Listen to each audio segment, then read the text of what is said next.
Okay, it's 6 o'clock, so pledge Allegiance to the flag of the United States of America and and to the republic for which it stands, one nation, under God, indivisible, with liberty and justice for all. Okay, we're opening up our September 4th meeting. Public hearing first. Okay, we'll do a public hearing first for the ordinance. Is that what it is, Clayton? Yeah, I mean, Rachel's going to get it because I don't have on me on my Okay. internet. I mean, the short title or the general was the golf cart ordinance that was introduced related to regulations of golf carts and UTVs.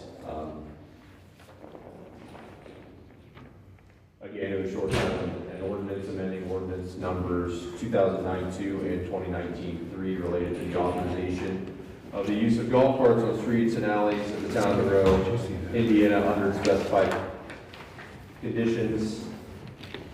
Obviously, because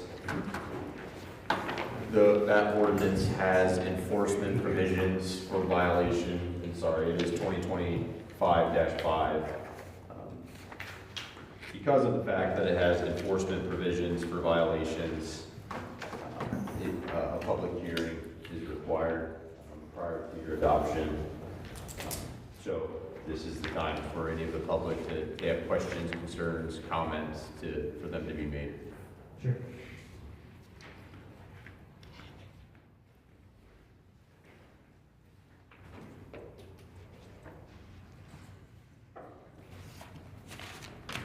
Okay. No comments. Guess there's no comments, so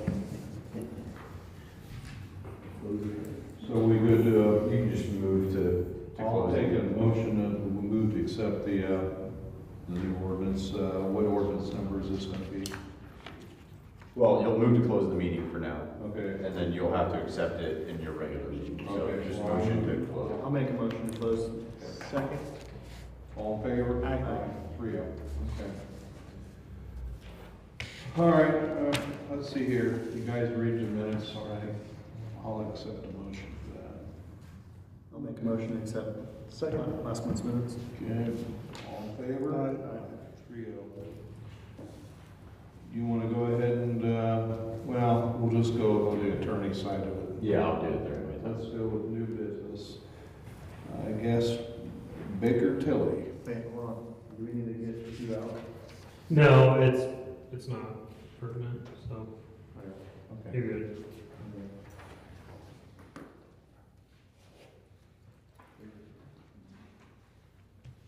Yeah, open up for the public for the budget. Do we need to make this is a budget, I guess. Suspend this meeting. So it's the first reading, right?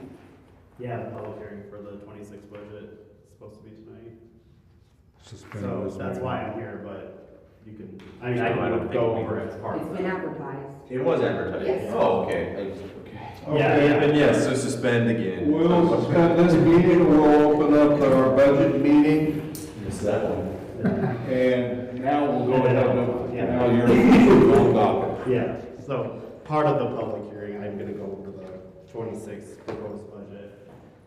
Brent Morgan here, manager from Baker Tilly. Nice to see you guys again. Two things in front of you. Council is a proposed 2026 budget.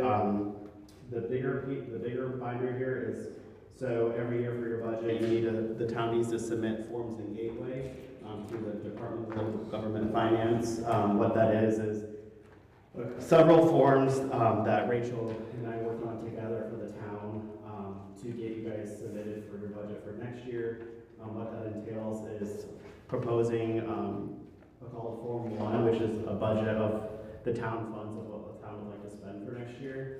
And then also proposing what the town would like to levy next year, which is obviously a 4% growth from last year is what the town is allowed to do in any municipality here in Indiana. So I'm not going to go through this big binder here, but it's at your own leisure. It's all the forms that we completed in Gateway. on the behalf of the town to get you guys to where you need to be for next year. But if you look at that after tonight and have any questions, please relay the questions to Rachel and I can answer them accordingly. So with that being said, we kind of did a condensed version of all the forms here. In the smaller binder, it says summary of 2026 budget. So I'm just going to go through that real quick here tonight as part of your budget. Page 1 here is a cash flow.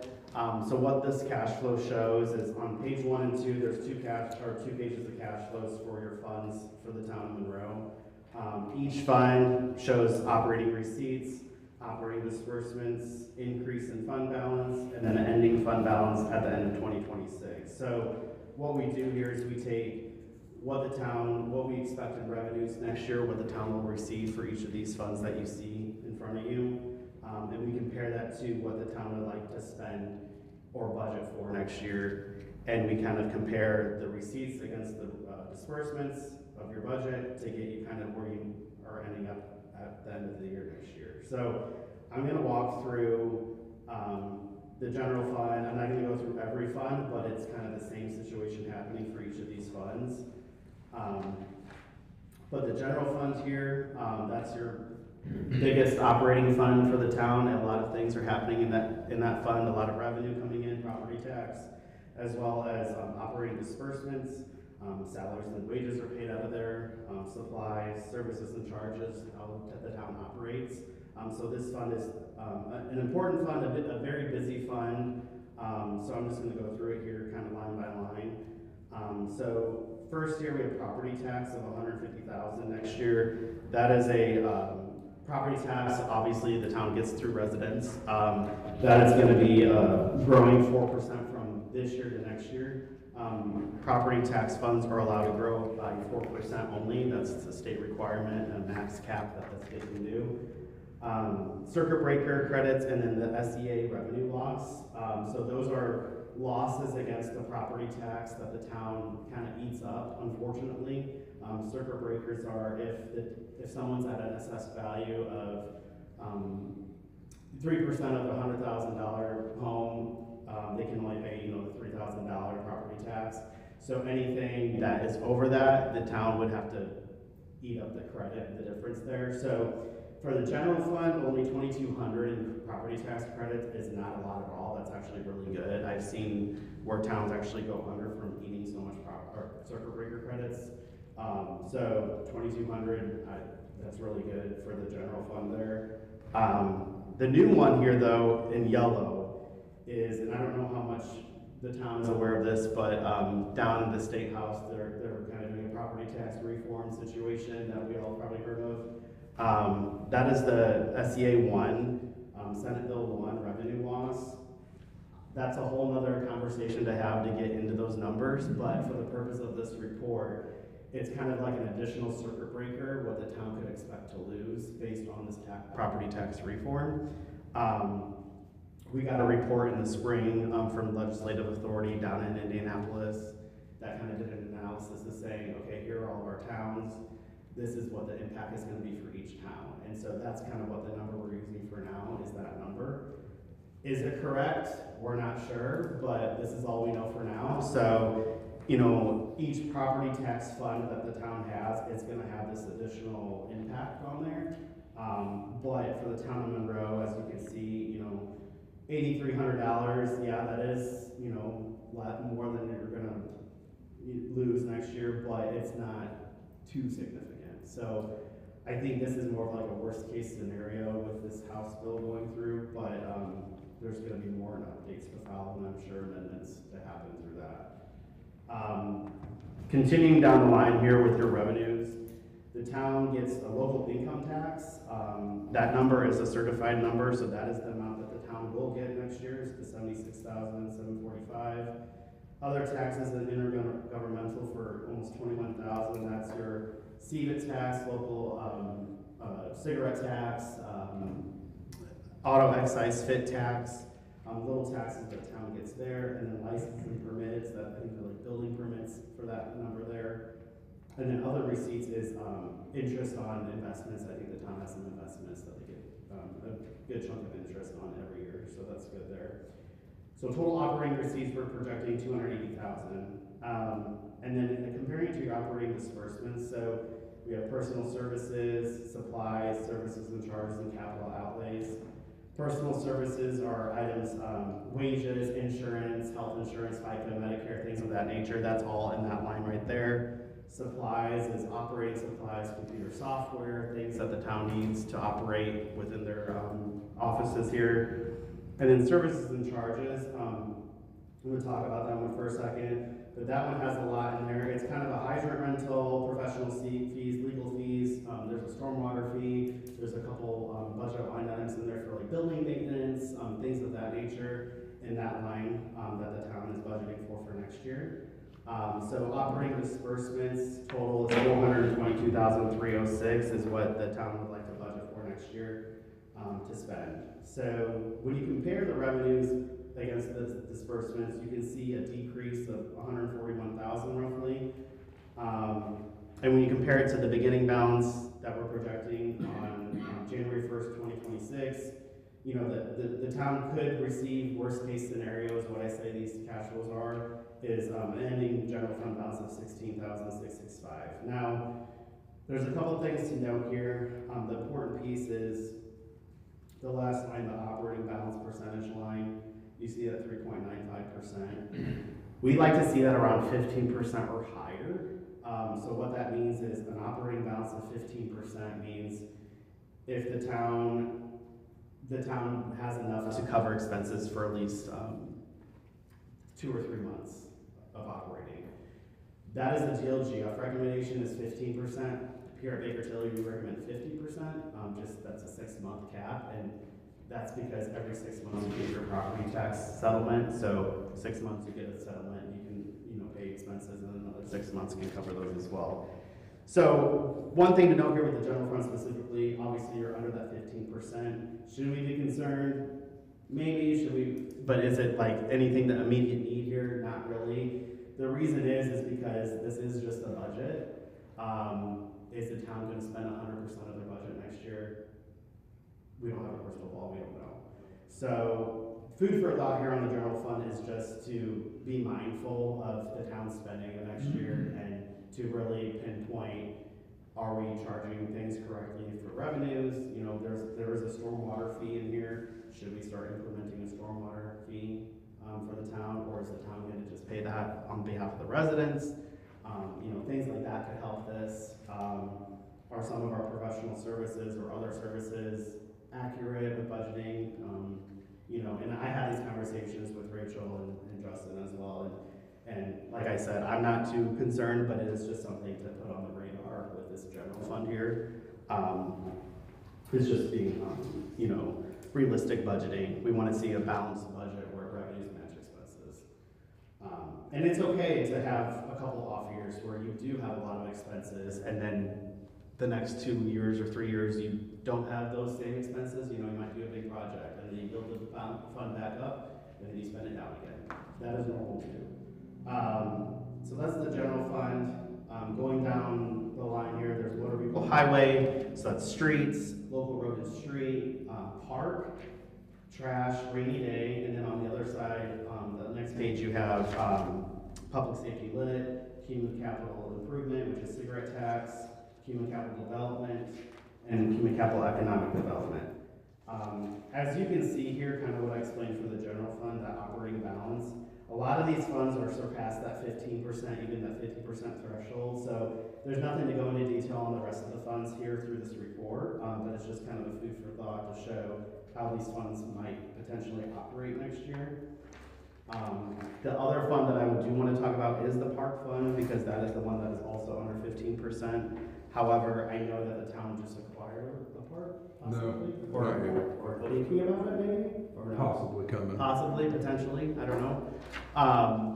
So with that fund, there could be some revenue coming in that is not on this cash It's all flow. stuff that we'll work on next year and trying to move some money around to boost that, but there is some other things in the works to help build that fund as well, and that way we can, when this transfer does occur, we'll have some money to build to to continue making improvements over there and throughout the town, so. Yeah, and that park fund, I know you guys don't have a park, but that park fund has historically received a little bit of property tax in there. You can see like 2,000 or 3,000 a year is coming in there, which you do have the option to move that levy and any of these funds. So, you know, some of that 3,000 could go to the general fund instead if the park doesn't end up happening, or, you know, that could help the general fund a little bit too. So there's options to move that money around if need be. But for now, I think park, you just spend within your means on that fund is what's happening. Where does that disbursement, where's that going? In the park fund, so it's $1,900 disbursement. So we pay that to the county or? No. No, the county gives it to us, so I usually will pay mowing or something like that out of the. In the past, mowing and things like that were covered by the parks. That's the line item that's coming out of the Yeah. park. Thank you. Yep. So, and that's another thing to note within this bigger thing. If you go to, just for learning purposes here,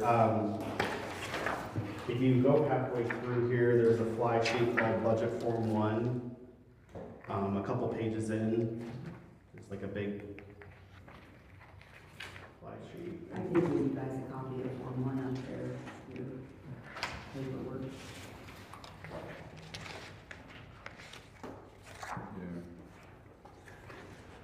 It's kind of like Big black page. maybe 10 or 15 pages halfway down the report. So Budget Form 1, so that is the breakout of, so like for the park, for example, that 1,900. If you go through here, it's for the park fund on the left, it shows the fund. If you, first couple of pages are the general fund, and then it goes down here, motor vehicle highway fund. But if you go to park fund, which is on page 4. Yeah. Oh, yeah. Halfway down. Page 4, towards halfway down the middle here, it shows you what that 1,900 is for. So it's, where it says line item, third column to the right, it says mowing and tree service, 1,900. So this Form 1 is kind of just summarized in this report I'm going over, but those numbers are broken out of what tallies up to those amounts. So that's something to look at as well. But, so yeah, that's kind of like the cash flows that we're showing here. And the next page, on page 3, is kind of more of like a graph picture of the balances that I kind of explained. So it's an operating balance, which is those percentages that I showed. So the general fund, it's, it toggled in the red because it's under the 15% threshold. But as you can see, MVH is in the green, local road and streets in the green, park is in the red, but we talked about that one, reason for that. And then also page 4, trash is kind of in the yellow-green, public safety lit is in the green, CCD in the green, and CDIT is in the green. So pretty healthy overall, just, just keep alert of that, kind of like that general fund there. Moving on to the last page, page 5. We like to show this because the town receives property tax levy as a form of revenue, and then also local income tax as a form of revenue. So we just like to show how property tax monies are being spent on the town through the residents. So these pie charts in the middle, property tax is the first one on the left. We kind of break it out by percentages on your budget. So your 2026 budget, 44% is being spent on streets for property tax revenue, 39% is town operations, 10% is public safety, and then 7% is economic development. The middle graph here is lit, so that's your local income tax property revenue coming in, 37% economic development, 25% public safety, and then 38% town operations. So then we add those together, the total pie chart on the right kind of breaks out in total percentages of how that lit money and property tax money is being spent. Is that generally, to see that breakdown like that, is that normally what you would tend to see? Yeah, usually we see like town operations being the highest, makes sense, because that's obviously a lot of expenses for the town. Sometimes we do see streets and we do see economic development being high, depending on if there's, road pavings going on, street projects going on. That's fine to have those high if that's what's happening for the town and what the town planning on doing next year. We just kind of show with the money that the town receives in property tax and local income tax, how is that being spent back into the community? So yeah, that's kind of the last page there, just a little snippet of your budget, but I'm happy to take any questions. If not right now, I can later after tonight, but just a little summary of the town's 26 budget. Hey Craig, what is the total budget for next year proposed right now, the bottom line figure? Yeah, let me. I'm trying to find the bottom line. Let's see, so I gotta add all these two numbers real quick.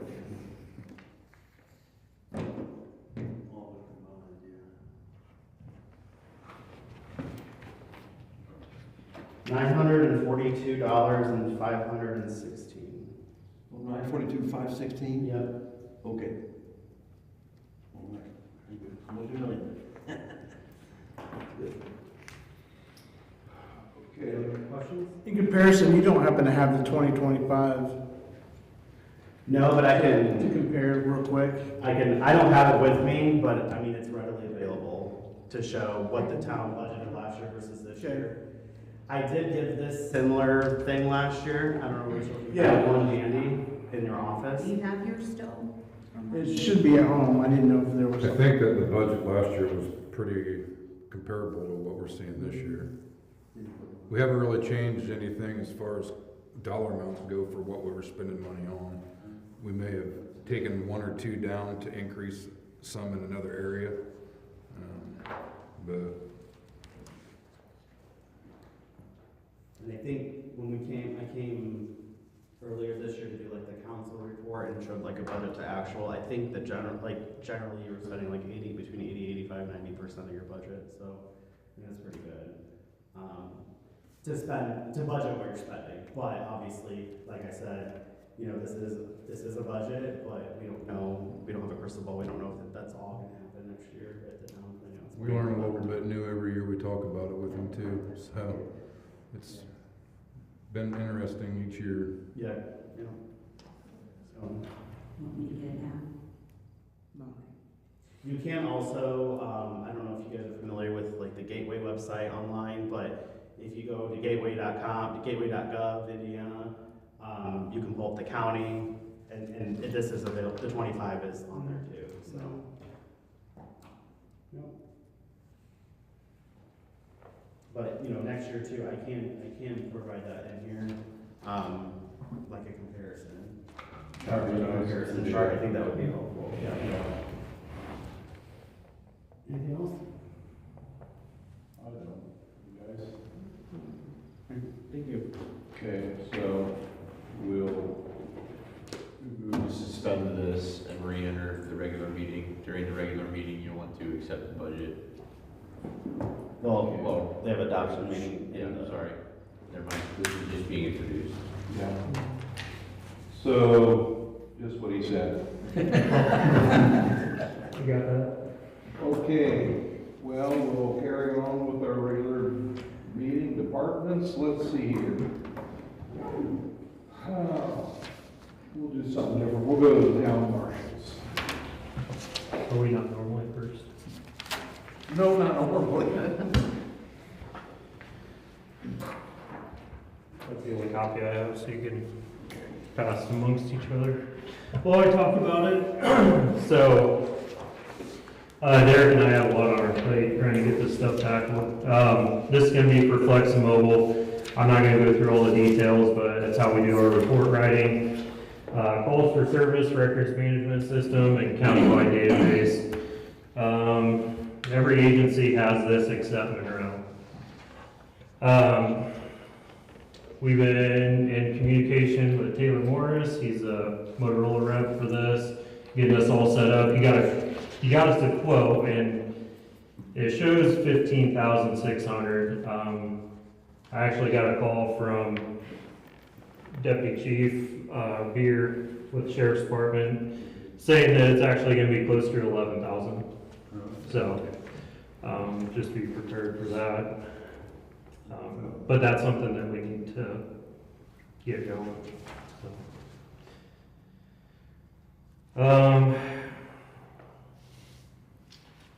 Do you need to look at that some more? No, you can have it back. Alright. You need a Well- motion to go ahead and approve this? Yeah, I'll entertain a motion for that. I'll make a motion to go ahead and purchase this, as long as it doesn't go over the amount of $15,601. I'll second that. All in favor? Aye. There you go. Perfect. I'm gonna let Derek talk about the body worn cameras and in-car system. Same thing, we only got one copy, so let you guys take a look. What we're looking to do is upfit the squad car with some more recent and more modern and more user-friendly watch guard. The body cams also pair up with it. And then that's the quote, and these are 2 additional quotes for the install. The system is what is used up in Decatur. We just upfitted to it recently, and it's great. It really is great. The body cams have been really, really nice. That they all work together. It's all one big system. So what we had to quote was for 1 system for the car, and then for 2 body cameras. So that way, if we ever have multiple officers working at one time, we at least have availability for that. The quotes are from ERS. They're out of Ligonier. And then we also got a local quote from Jeremy Jones out of Decatur. So if you when you're looking at that Motorola, you'll see, I believe it's on the 4th or 5th page. They have it broke down to the initial startup cost, and then it's also a 5-year service plan. I believe the total over the 5 years was a little north of $30,000. The initial startup cost, if I remember, was like $8,900 for the first year of the equipment. Didn't we approve last month about the body cameras? Yeah, I thought we did. Yeah, we just didn't pass the installation, because I don't think that was included. Yeah, so we struggled with we were having a little bit of trouble getting the providers to give us a quote for what the install. To install it? Yeah, so,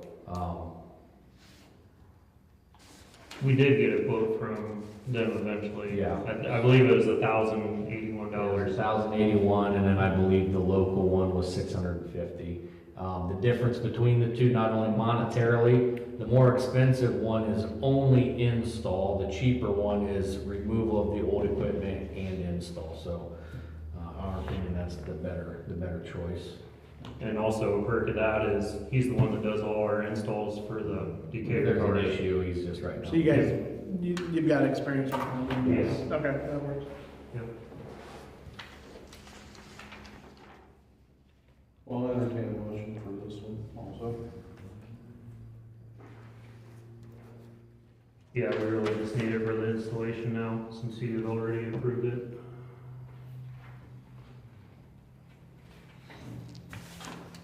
I'll make a motion to accept the quote. Yeah, I second. All in favor? Aye. 3 of them. You guys good? Thank you. Mm-hmm.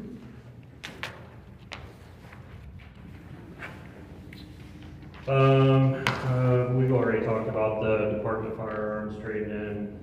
We've already went ahead and purchased that rifle. It's coming with all the accessories.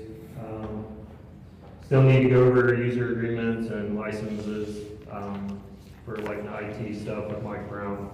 He's been out of town, extended absence, hard to get a hold of. So I'm working on that though. I talked to Bob Hakes with Adams County IT. He gave me a quote of $2,500 to install the antenna that uploads our video from the car.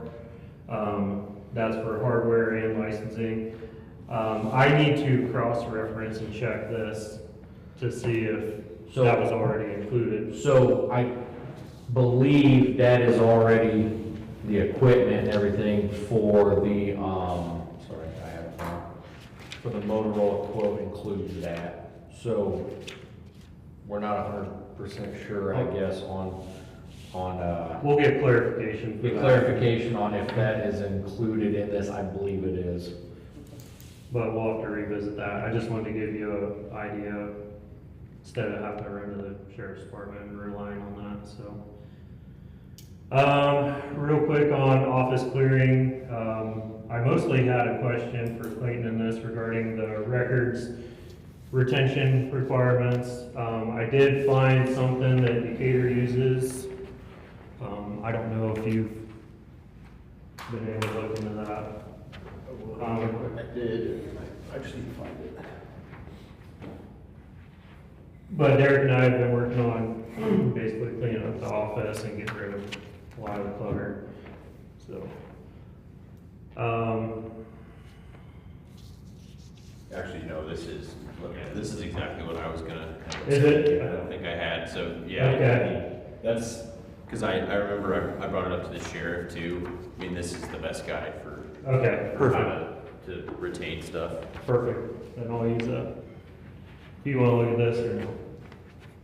I don't know, we need to look at that. It just differentiates between different levels, different types of crimes, and based on that, how long the retention period, how long it's required that you retain any documents related to that. Gotcha. All right, skipping ahead here. The golf cart UTV registration, so we had already designed, I had a guy design stickers identical to Decatur's. If you want to take a look at that, has the cost per registration, year stickers, and so on. You gave me all that stuff, didn't you? I think I emailed it to you guys, didn't I? I wasn't sure if you've already seen this or not, Yes, so. I seen it. What is the cost for that? What is the cost for that to register? So I believe that we had in the ordinance is we upped it to $30 per registration for golf carts only. Golf cart, not ATVs? The UTVs are registered through the state. Oh, I see. We cannot be. There'll be a fee paid to DNR whenever you do that, so then our local one is, yeah, no charge. I know there was some discussion about that, but that's why, because yes, it'd be nice to register the UTVs. I mean, we can look at possibly amending this ordinance to require like some type of registration where they at least let us know they have it, but you can't have another fee associated with it because they're already required by the state. That was my understanding, yeah. Still registering it with the town, but free of fee. Correct. Yeah. So we So can we- look into amending the ordinance to call that out, because I think that's actually what Decatur does more. We just went to that, yeah.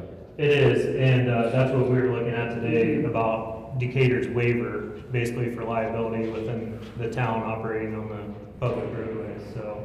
I don't know if we needed to do that, like Decatur does, but If you want to shoot me that, their copy, because then I can bring it to you guys, and then I'll look at Decatur's ordinance too about just. I sent it to you. You did? Okay. Whenever they registered, did they get one of these? yeah, so that's what Decatur is doing, and I'm gonna work with, probably a complete training on that here in town. That way they always have it? Yeah, so you can scan it with your phone and you'll have all the ordinances and stuff for. If you have any questions about what the rules, regulations of the ordinance are, it's, yeah, just a click away. So, trying to make it as mainstream and simple as possible. I mean, that way, if they ever do get pulled over, they have it back there with them. Yeah. Yeah. And if somebody has questions whenever they're thinking about getting one, you just hand them one and go, this is what all you need before you bring it up to get it registered and stuff like that. We used to have small booklets or pamphlets that we handed out with Decatur, you know, think about cost, it's a lot cheaper. A lot to cheaper, cost effective. Put more information on there, so. Finally, Monroe Day Festival, car show this weekend. I've already talked to Brett about it, he plans on being there. I think Derek said that he'll be there. Streets are closed from 10 a.m. to 10 p. And, all three of us should be there. I work till 6, but I should be there after, so. So just a heads up, what we planned on was having the cars go down Park Street and enter Okay. on the west side of the parking lot of Zerkers.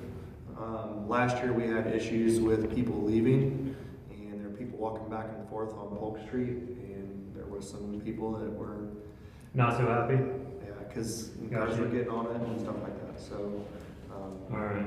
Matt and Clayton and I were talking about it, and that's kind of what we decided. So I think what we're planning is we're gonna have, whenever we block it off, we'll have a sign in there that says, you know, car show entrance on Polk Street or Park Street. And then hopefully we can have some people kind of guiding traffic. Okay. Yeah. I'll just add to that Rachel and I together worked on a letter and got it to all of the commercial properties that are within the closed zone, just to notify them that this was coming and the time that the streets would be closed. Thank you.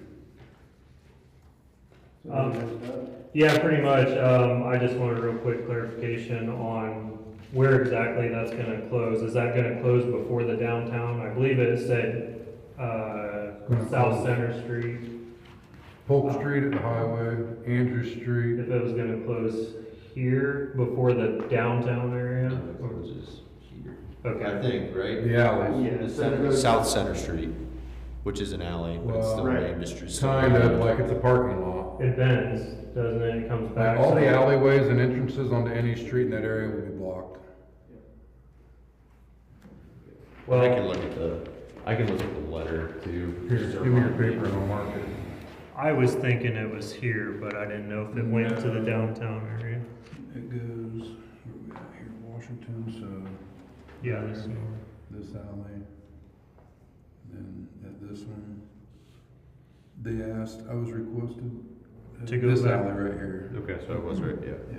This Okay, alley that one. will get blocked. I wasn't sure with the downtown area, where exactly that was closed. Yeah, this alley will get blocked. Okay. So there's gonna be barricades. Grover contacted me too. I told him he can move them wherever. But I got the general ideas of what all needs to be blocked and he'll move them if he needs to. Okay, that was pretty much all that I had. What about the staffing? What's that? Staffing? Yes. Corey Ham. Are you guys familiar with Corey? He's a detective for Decatur. He expressed interest in coming down. I think Derek had asked him, and I talked to him a while ago, and he said that he would be interested. He just kind of was wanting to know some specifics, so, yeah, he's definitely expressed interest. so I don't know if you want to actually do a meet and greet or what you'd like to do there. I think we should. That way we can get expectations. Also, Gabe Schwaller also works up there as a patrolman. He expressed interest in doing this part-time. And I don't know if we're staffing-wise, if we had a number limit or what everybody was thinking, just as long as we could meet that 40-hour requirement, right? Yep. So, I think right now we're just worried about 40 hours. Yeah, yeah, just so you guys, and it's, we don't want to burn you guys out, so. yeah, it's way difficult. I just think two of us. 4 guys splitting up 10 hours roughly, but adjusting as needed with schedules. I think 10 hours a week between 4 guys is manageable. That'll work. So, I have no problem with it. yeah. Now, it looks like the Flex Mobile came under budget quite a bit. Yeah. What we talked about. Yeah. What's the thoughts on maybe looking at your wish list again and seeing if there was something else? Council? No problem with that. Yeah, it depends on where you want to go with it. I know that we are currently using our duty pistols for Decatur down here, so I wouldn't mind getting that set up, but trying to, again, figure out our staffing before we make that purchase. I would say getting estimates. Yeah, I can We'll get get to the that. next meeting and we'll just see what we can do. Okay. Yeah, I appreciate that. It's, Because that was an expected expense in my point of view, and there was a lot of stuff on there that we weren't gonna be able to do. yeah, I think originally I brought to you like 70 or 75,000, so we're quite a bit under. So, I mean, that's how I feel. I don't know what you guys think. I mean, it'd be nice to get some more estimates on the stuff we had talked about. I would just be tickled to have Flex and Mobile Yeah. and our camera set up, Yeah. so we can get at it, so. Okay. No, whatever makes But I'll you get safe. I'll get you some estimates, so. Thank you. Thank you, gentlemen. Okay, utilities.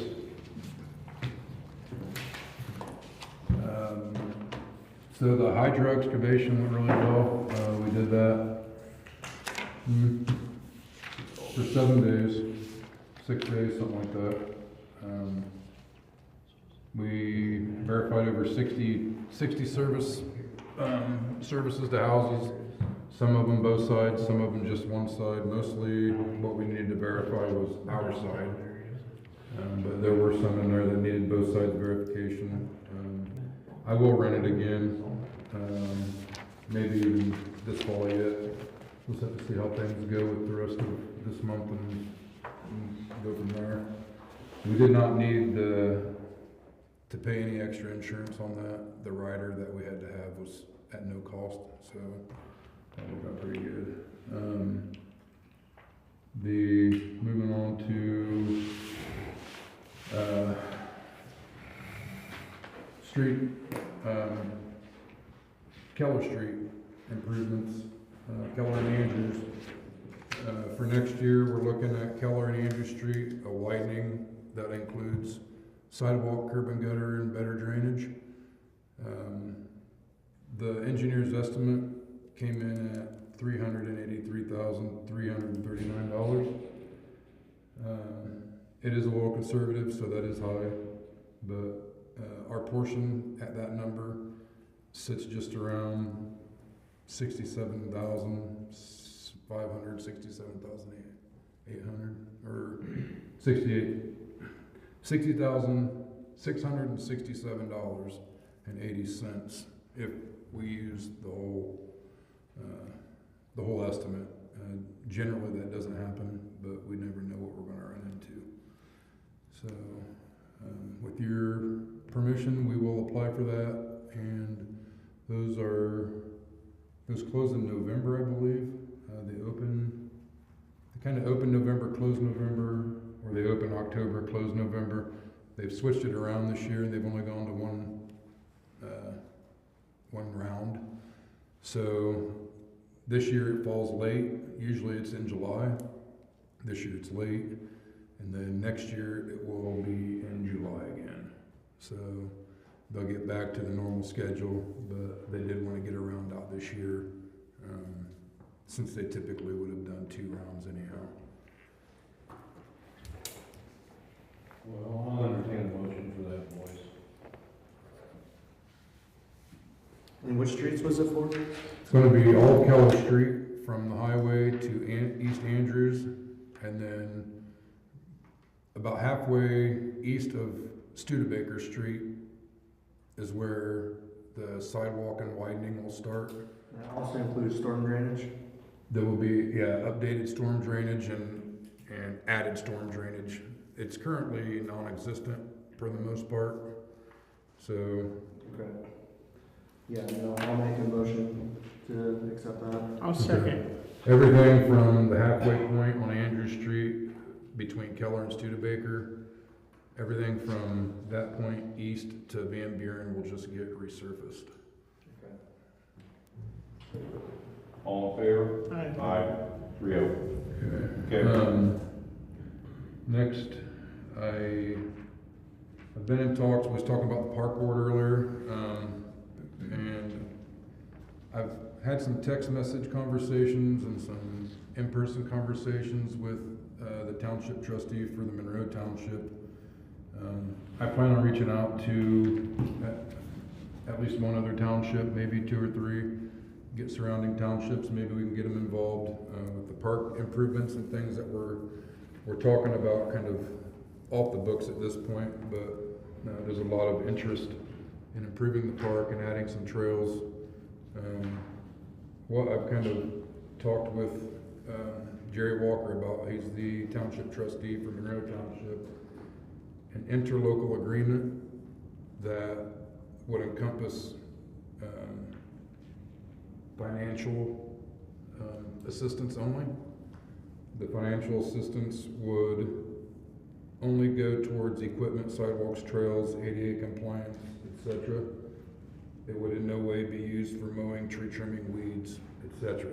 So it's specifically for the improvements of the park and any trail systems that we can, or sidewalks that we can add as part of trail systems.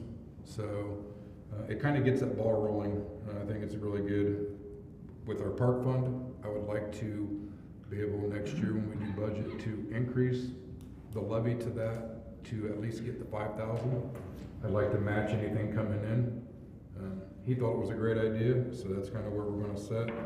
But I don't have anything in place yet, and he still needs to take it to his board, but he's had good feedback just in a few short conversations he's had with some of his members. So that's kind of what we're working on for the park. And then that leads us to what we heard last month from the county's Drainage Board and Maumee River Basin Commission in relationship to not just the park and the pond, but the whole area surrounding Monroe.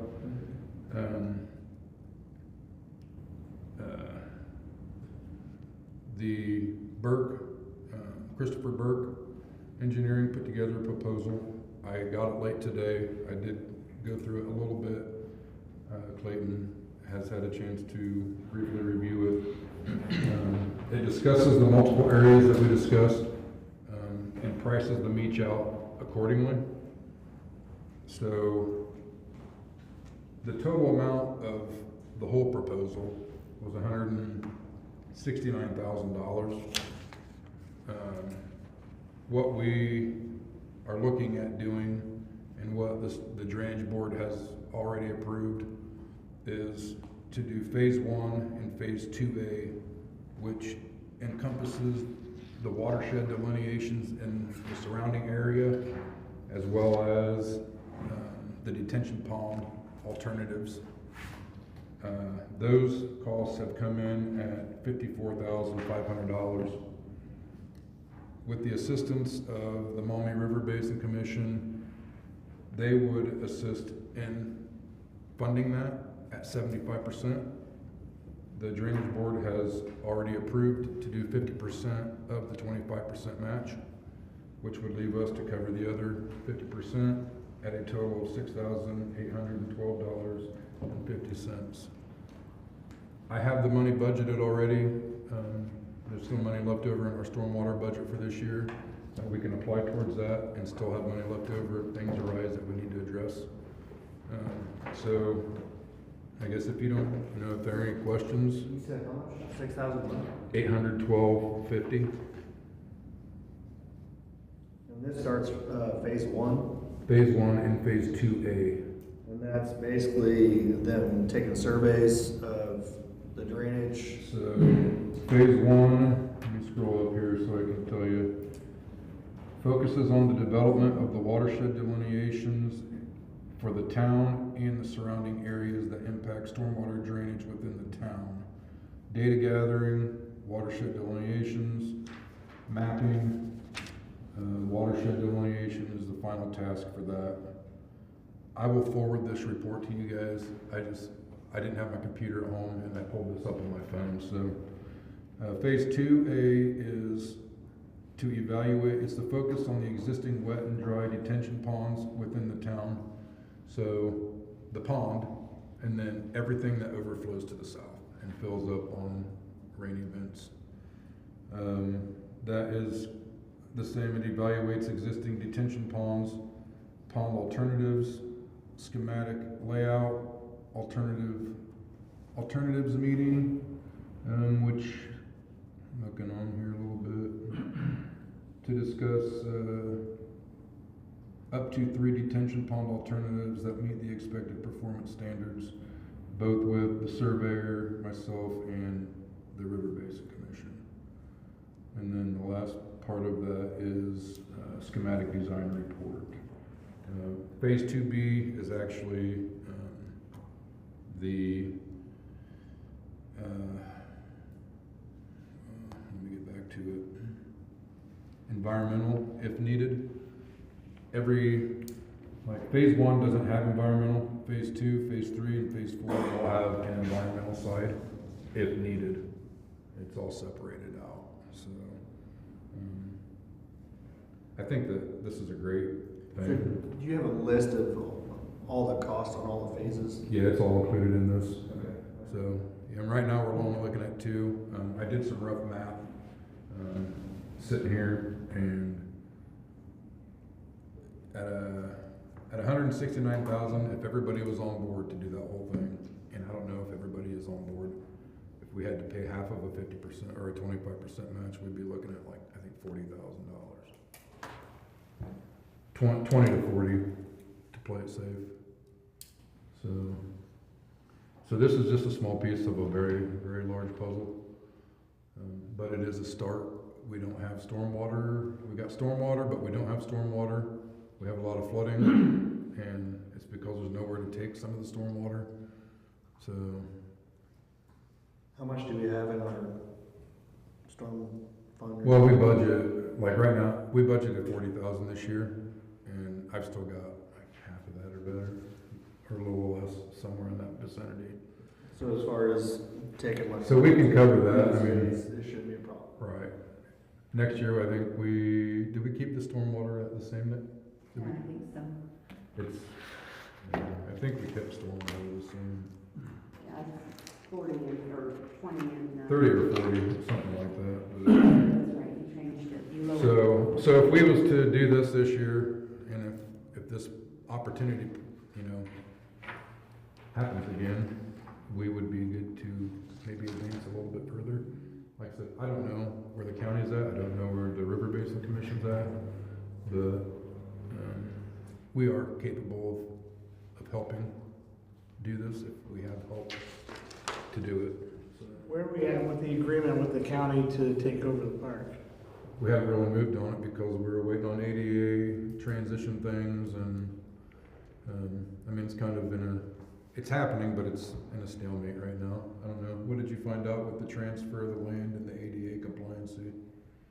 So we'll need to make sure that, the biggest thing is that we have the budget to immediately upon taking possession to make sure that the park's ADA compliant, because it'll rip that park out of the non-conforming use it sits in now whenever the property's transferred, so.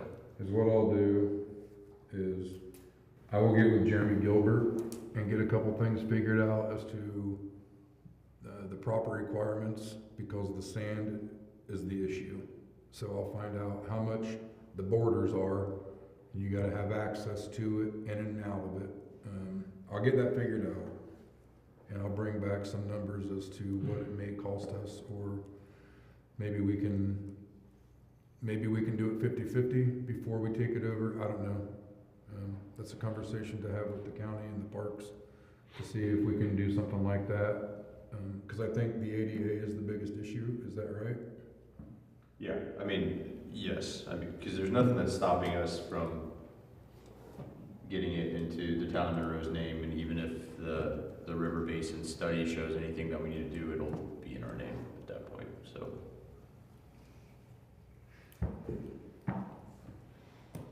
So we'll have to put the money into it to make it ADA compliant. But then we're gonna change up the park completely. Not necessarily. So the drainage board, the tile that drains the pond has a 75-foot easement on both sides. So to do anything in that 75-foot, we would have to get permission from the drainage board to make that happen. It's not a killer, but it definitely alters the layout or what you can do there. I think with what kind of some of the ideas are, I don't think it would be a real issue. But until we know what the alternatives are for draining on the pond, that's kind of, it cuts right through the middle. I want the park. I think this is a good thing, and everything with it is good. I'm just worried that we're gonna make everything ADA compliant and then tear everything up, and then all that money we spend to do that is So gone. So ADA compliancy around the playground equipment now is pretty cheap from what I've understood. I don't know an exact dollar amount, but that's kind of the cheap. As long as we don't move anything west for right now, you can always go in and add take the old playground equipment out and put new in there, and it doesn't really disturb anything. So, and the drainage board, Mr. Whirling, he's a good guy. He's understanding, and he'll listen, and he'll definitely give feedback. But I'm sure that there's going to be a little bit of, while this study and stuff's going on, there won't be anything happening in that right of way. So I think you just have to remember that the right of way, the concern of the right of way is being able to get in there and repair the tile if needed. And so if the structures or whatever that are eventually placed in there, I wouldn't think we would have a significant problem in getting a waiver of that easement, as long as the structures are, I mean, if worst case scenario, we've got to dig that county tile up. It's not a house. There's not a house sitting on it. There's not a permanent structure built on it. So I think I'm. there was talk of like maybe pickleball or something, but right now that would be on hold because of where it was kind of looking to go. So you wouldn't want to put a bunch of concrete or asphalt down there and then have to rip through it. I get that. So certain things can happen, but certain things you're just gonna have to wait. But Clayton helped me here, correct me if I'm wrong, but if the concern is that you're gonna invest money in it and ultimately this deal with the county is gonna fall through to where that gets transferred, we could write up some kind of a document, an MOU that says. I'm not concerned, I don't think that's a problem. My concern is, we could put thousands of dollars into making it ADA compliant just so it's our park. And then the very next week, they say, well, we're gonna change this, and this to the park. So everything we just did's gotta go because we're gonna change it up. But we just spent $5,000, $6,000, $10,000 to make it ADA compliant. I don't think you're looking at those numbers either for it. I'm just throwing those out there. I mean, Well, I think And that's where you- I think it's fair concern, and this study, I think, especially phase 2 of that study, I think will help us understand how those ponds could potentially be impacted. Beyond that, I think the phase 3 and 4 part of the study, one of that concentrates on the west side of Monroe, the other concentrates on the east side of Monroe, probably not significantly impacting the park area. So I think once we get through phase 2, assuming that you all agree to do that, the missing link here is that the MRBC has not approved that yet. But with Rod's support, I have no reason to believe that they won't. But they'll consider this at their next meeting, which is in a couple of weeks, I think. I have to look at my calendar. Should we get these phases done first before we even decide on taking ownership of this park? Phase 1 and 2 is the beginning, and that'll tell us the answers to the And park. I think those can move fairly quickly. I mean, I'm more concerned with drainage than I am the park, to be honest with you.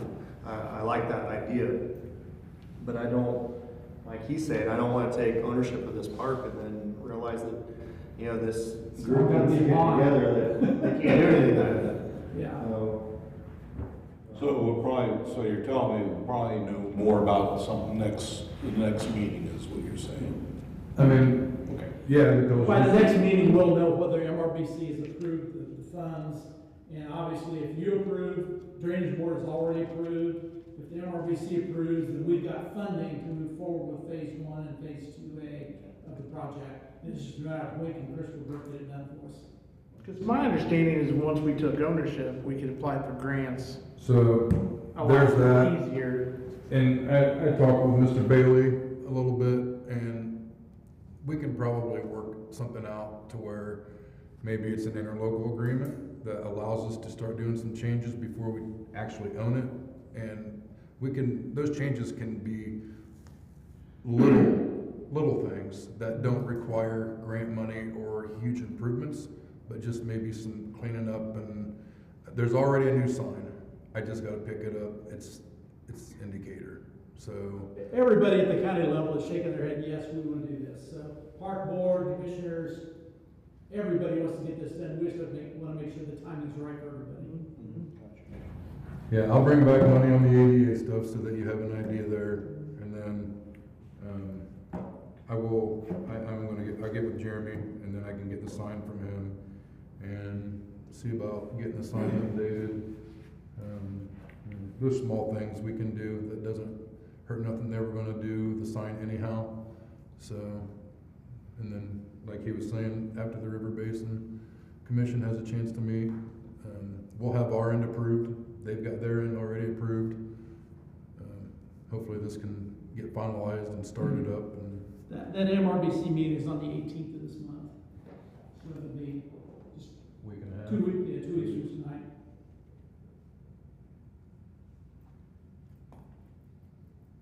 So, Speaking of which, it's if you approve the funds for phase 1 and phase 2, because I don't believe any of you voted. we have budgeted it, Right, so it's already budgeted money, but I wanted to bring it to you guys and get your feedback on it.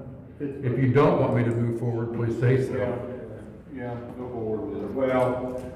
Well, I guess, do we need to make a motion to go forward, although it's already budgeted? Okay, well, let's just, might as well cross it. Because it's the appropriations change, right? Or, No, it's already been. yeah, It's appropriated already. All right, I'll entertain a motion that we go ahead and go through that. make a motion to go ahead and go for phase 1 and 2A. Yeah. All in favor? I think that helps me when I go before the MRBC and request the funds there. The town of Monroe's already voted to approve it. Board's behind it, drainage board's behind it. I think this helps. No, I agree. And then, so the last, make sure I didn't miss nothing. Last thing I've got is, heavy trash will be September 15th through the 19th.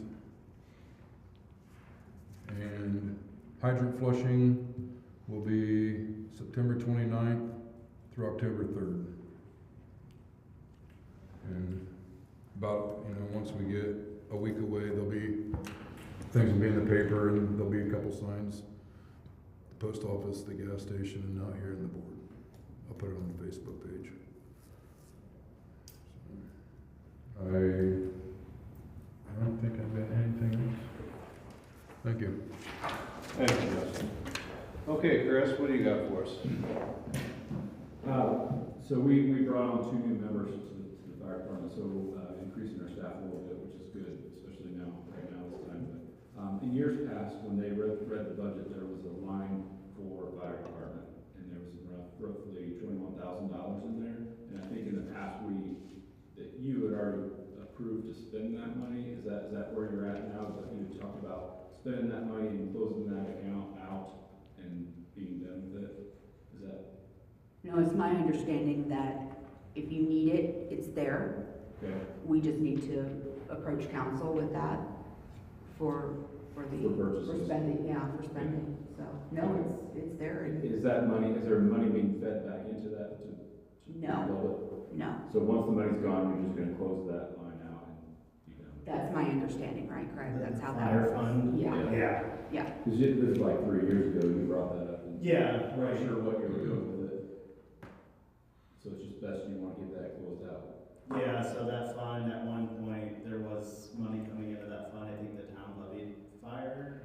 I was a long time, so I don't even know. But then it hadn't, and I asked about it last year, and that fund was kind of just a standstill fund, just hanging out there. So that fund, and then I was presenting the resolution that you guys decided not to do with, or we would move that money to like the rainy day or the general fund to use that money for anything. But council decided to keep it in the fire for when fire needed it. So once that is spent, though, there's no more of it. Yeah, okay.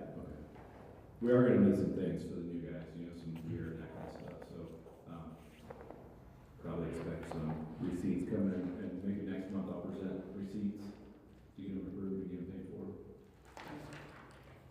Now, for you, Rachel, I don't think we budgeted for that fund this year. And we've So, already spent some money, right, Chris? I think we've, Did we spend a little bit with the camera system, I think?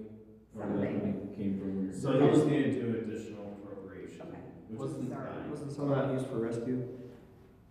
The tires. yeah, I think it was used for the rest of Used the for rescue. Yeah, wasn't it for? I thought it was, Maybe? because we It have, was pretty minimal. we what we did. approved that whenever rescue came. I think it was like 7,000 this year.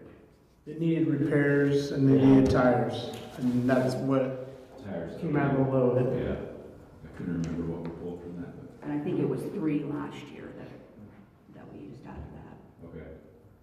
So we'll do our best to just get it spent and get it closed out, and then we don't have to go through this next year. There's absolutely no rush as far as we're concerned, so we'll just hang on to it. Okay. What's that fund called, Chris? It's just a line. Who the fire, right? I get, it's something, it says fire in it, but I don't know the exact term of the fund. Kind of like a rainy day fund for the fire Yeah, department. yeah. Just put it- Years ago, the town of Monroe owned one of the trucks, and they used that money for maintenance and I think repairs. that's of the what, truck. yeah. Yeah, and since then, the truck's been switched over to the fire department's Okay. name, so, I'll get the guys' names later after the meeting, so, the 2 new guys, I'll get their names. gotcha. Okay, Yeah. I'm gonna get that. Yeah, that fund will be there until you guys decide to spend it. So it doesn't have to be spent tomorrow, this year, or whatever, it's just kind of like just sitting there hanging out for when it needs to be used. All at once, or a little bit at a time. Good, that's all I got. Thanks, Chris. Okay, clerk treasurer. Well, we need a stormwater fund. We need to take up a collection, I think, in our monthly bills. But before that, we need to do a stormwater study. So that would basically cover what we just talked about here. Well, the fund will grow. Huh? It's paid into by all residential and commercial and industrial properties in the town based on surface area runoff, right? So, but it accumulates. So right now, we're only budgeting money that we get every year to do things with the stormwater. This will grow to help towards projects and matching grants to fix stormwater and improve stormwater. So right now, we're repairing issues, but We've got no money coming in. kind of the goal, when I presented this in the past, my thought was to still apply $10,000 a year of town money to the fund while keeping a little bit aside for minor repairs. That way, the town still contributes, just like the residents and the businesses do too, so. But we can't contribute to the fund, correct?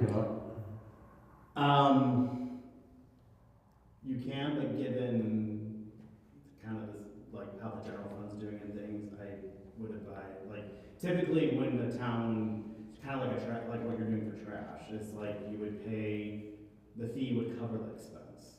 So right now, I think the town's just paying stormwater as a courtesy to the town, is one understanding, there's no stormwater There is fee. no stormwater fee. Yeah, so that 40,000 every year is could be covered by a stormwater fee. Generally, it's not 40,000. Right. Well, It's yeah. generally 20, but this year, I don't know, there was a misunderstanding, so we got 40, which it worked out because we used, we did use a good chunk of that.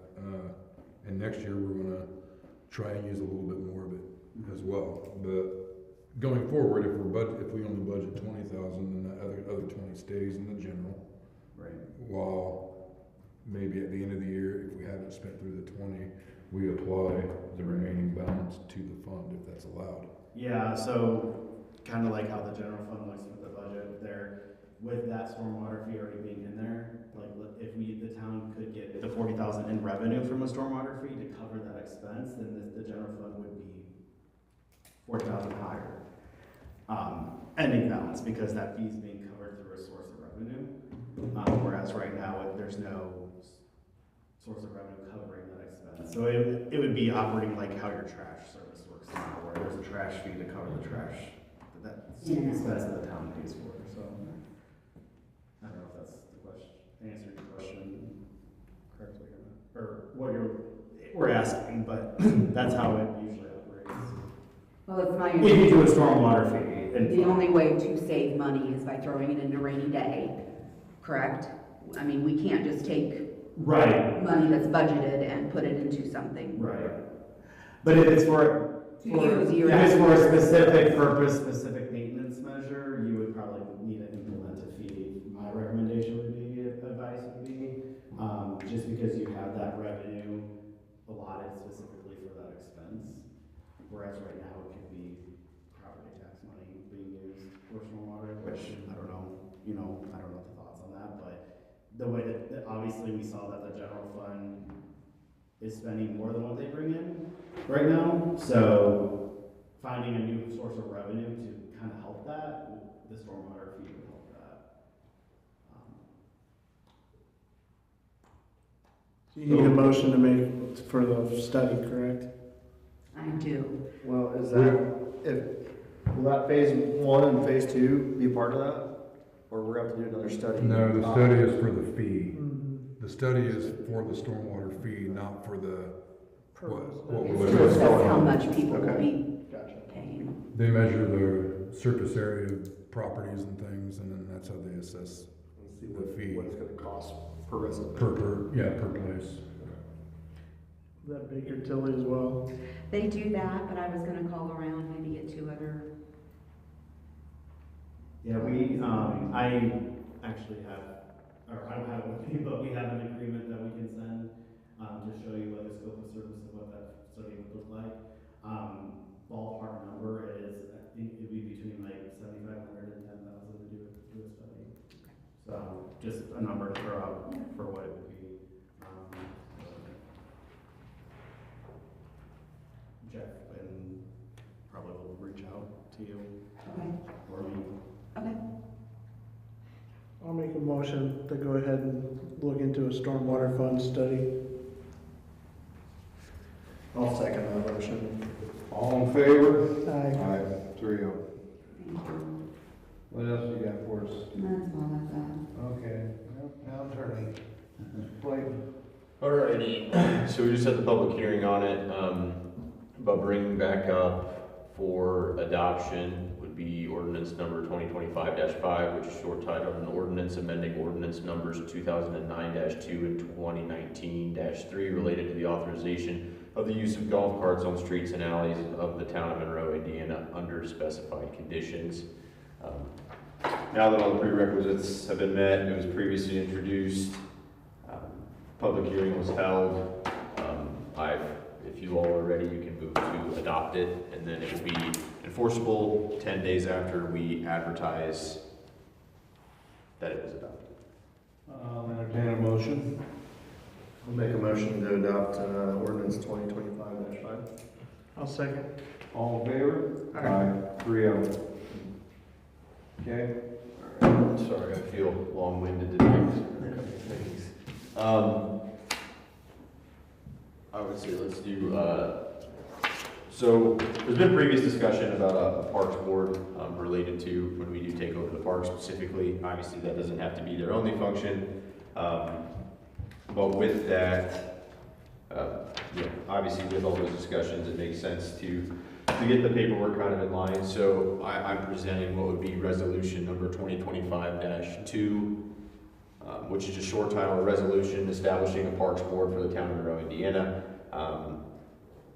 Again, the town council has the authority to create such a board based on Indiana code, and it makes the most sense. There are provisions that more than 4 members can be appointed, but only the council can only appoint 4. There are additional 2 spaces that can be appointed by either the school's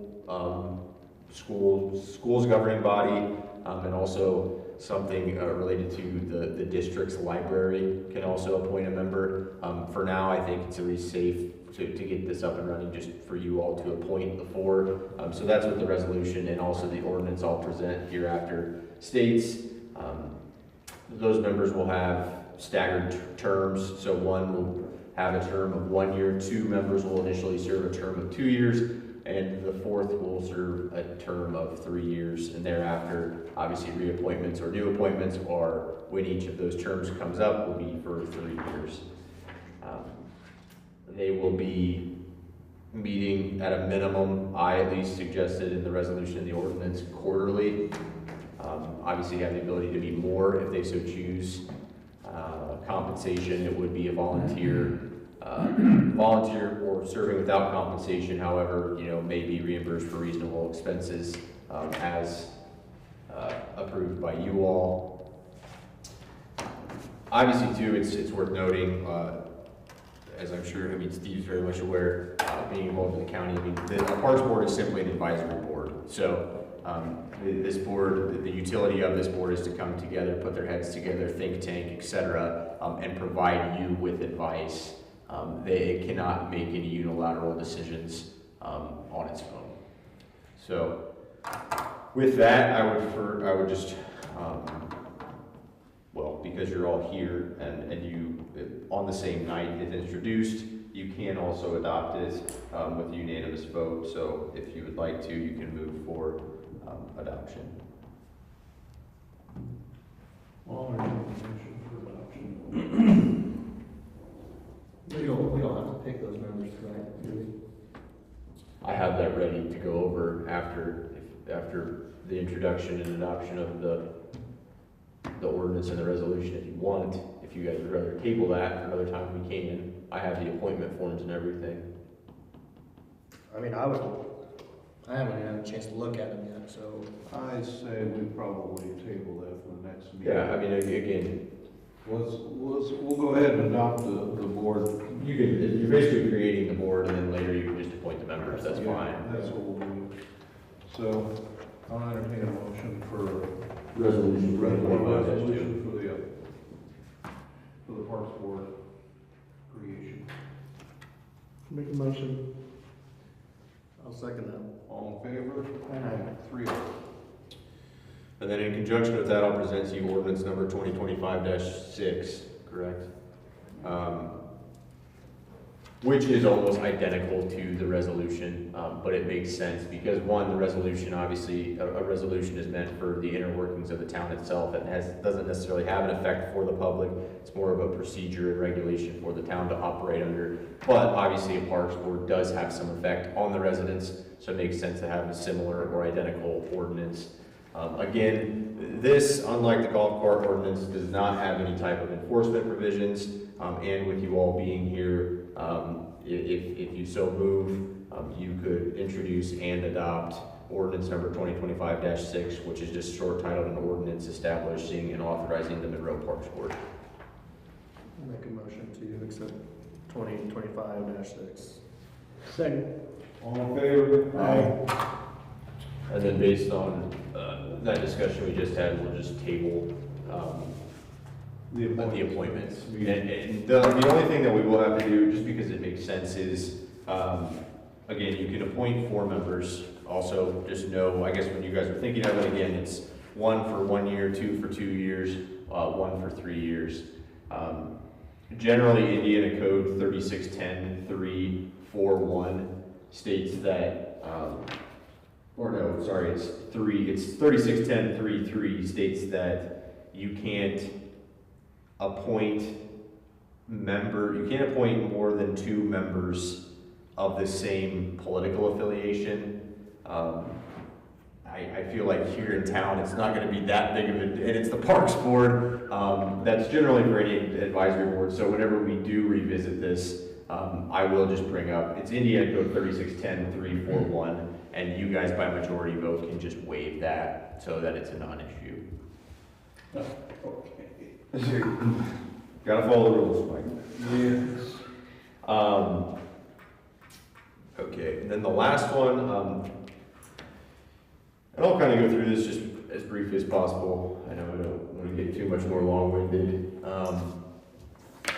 It's come to, obviously, I think the council's attention and the town's attention from residents that door-to-door solicitation has become, and obviously if I speak out of turn, you guys correct me, but it's at least come to my office's attention from members of the town staff and residents that door-to-door solicitations become a problem. Now, the town of Monroe had already adopted a solicitation ordinance back in 2016, and for instance, that ordinance defined solicitation as an uninvited commercial sales door-to-door. It limited solicitation from noon to 7 p.m. Monday through Saturday. It prohibited solicitations, therefore, on Sundays and holidays. It enforced the idea of someone having on their personal property a no soliciting sign.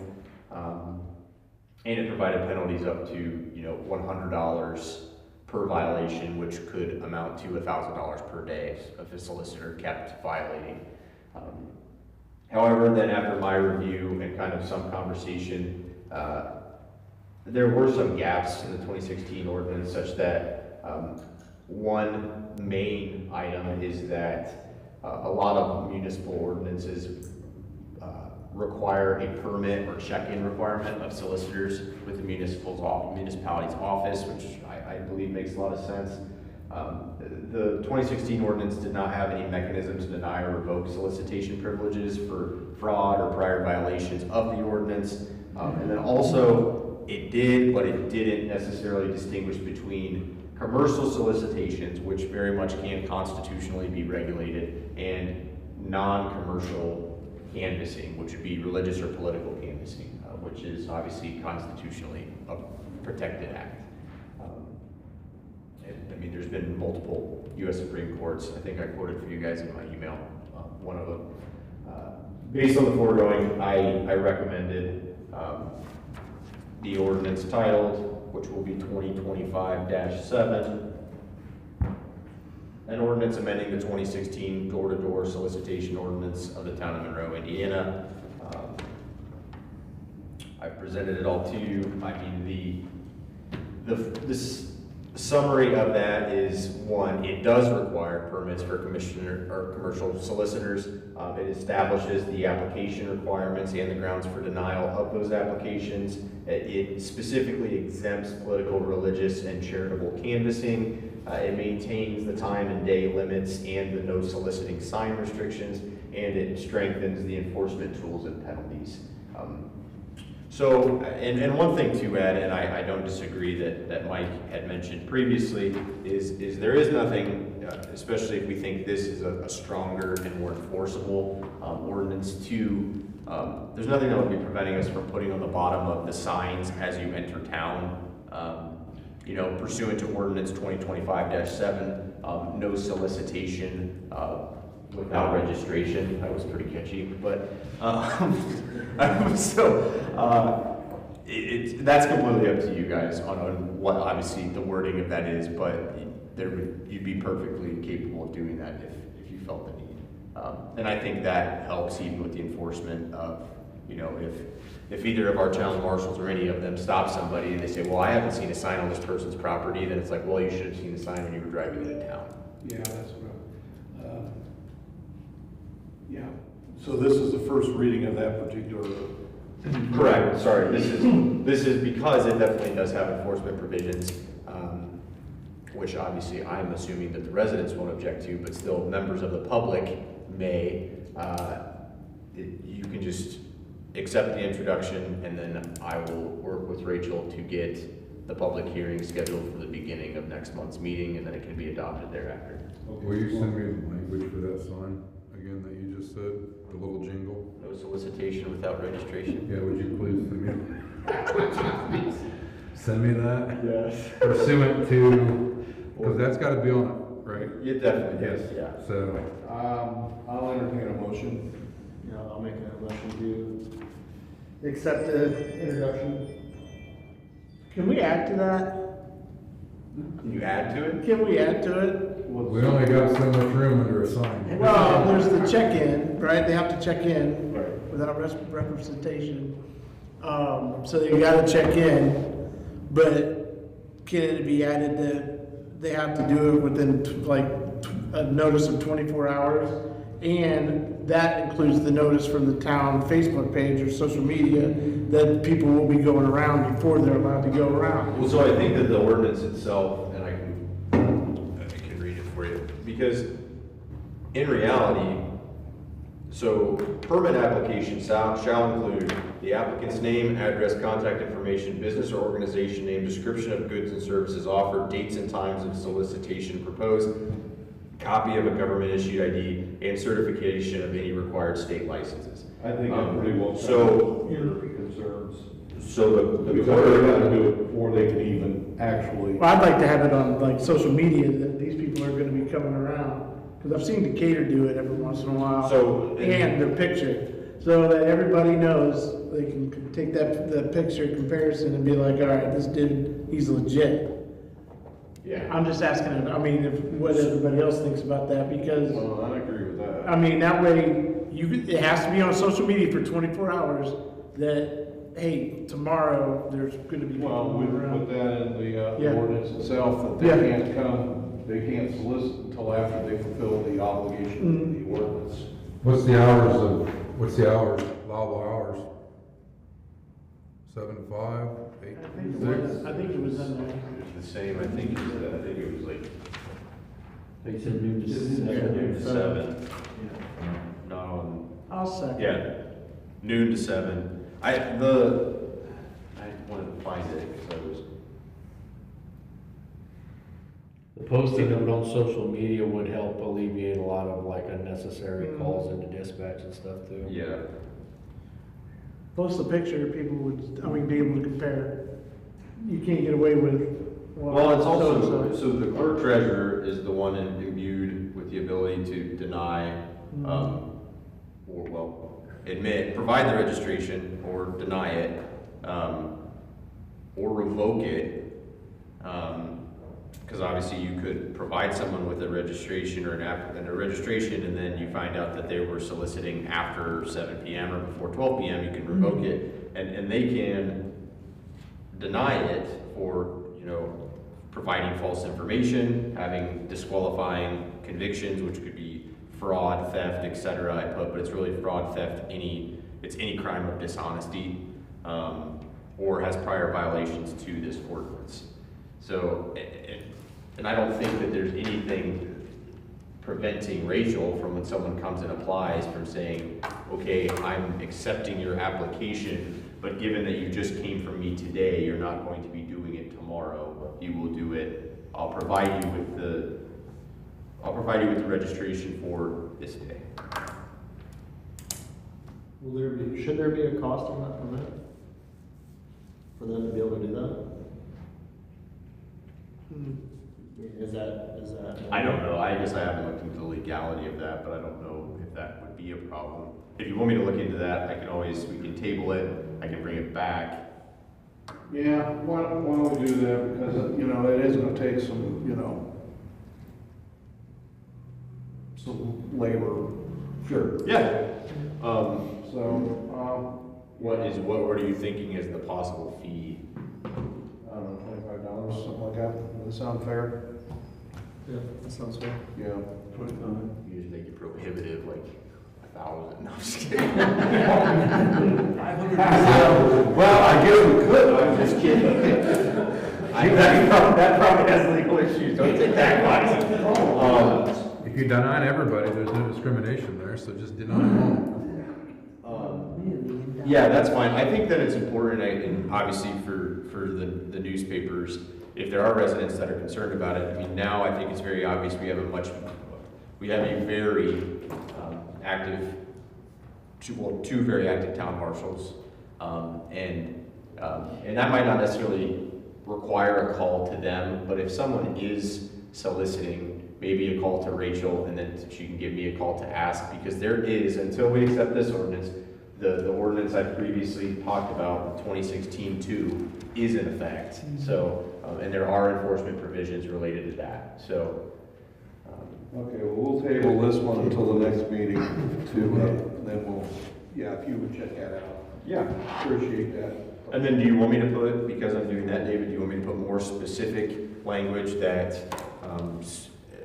no applicant shall be eligible to solicit within the town of Monroe within, or, I guess, I'm trying to think of the wording, but, they must provide their application no less than 24 hours in Yeah. advance of the proposed solicitation.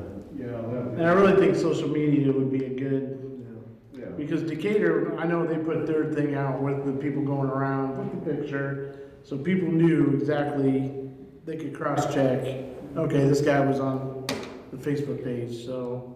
I would probably, and it's still reasonable, but if you're okay with it, I think I would propose, and obviously you guys have to be okay with it, is making that they must submit the application no less than 48 hours prior to the proposed solicitation. So it's 48 hours, not 24? Yeah. 48 would give us plenty of time to be able to post that. Correct. Okay. Is that what you got then, Clayton? Yes, because we are gonna table the personnel policy, correct? Yeah. Yep. Okay, that's it. Sorry for the long talk. Does anybody else out there have any comments or things they'd like to bring up? I got a question for Clayton, actually. Where are we at with the fines for the nuisance ordinance? Do we have that paperwork? Yeah? So we can start issuing I penalties? need to get you that form. That's the one thing that fell off Yeah, the list I today. mean, I'll I get just it. thought about it. so- I'll just get you that this week. If I can do it tomorrow, if not Monday, I'll just get the form we want to use. That's fine, I was just curious. Well, if nothing else, then gentlemen. Hey, guys, was there a formal vote on the budget taken tonight? No, because Just discussed, That okay. was introduced. Okay, that's it, all right, I'll take it. So if there's no other comments. I have one more question for you. The town orders for abandoned vehicles, has that taken effect yet? Or is that in the process? It is, Is it in effect now? yeah. Have we issued the time people in town here that's got the car lots in their front yard? Kind of what we're looking into right now. Okay. That's kind of some of the discussion here, so, Okay. yep. I do want to say thank you to Derek and Nathan because it's nice seeing squad cars going down the streets. That's nice. There's a level of protection there. I've heard a lot of good comments, guys, and I'm gonna tell you that straight out. Appreciate You guys are appreciated very much. I entertain a motion for dismissal. Make a motion. I'll second. All in favor, 3-0? Maybe. Thank you. Thank you. We'll have them bring up on the next 10 days. I'll touch base with Nick tomorrow. Because I'm pretty sure you said it'll take effect in 2 weeks. So, I don't know where that's at, or you disagree, give me your thoughts and comments on that.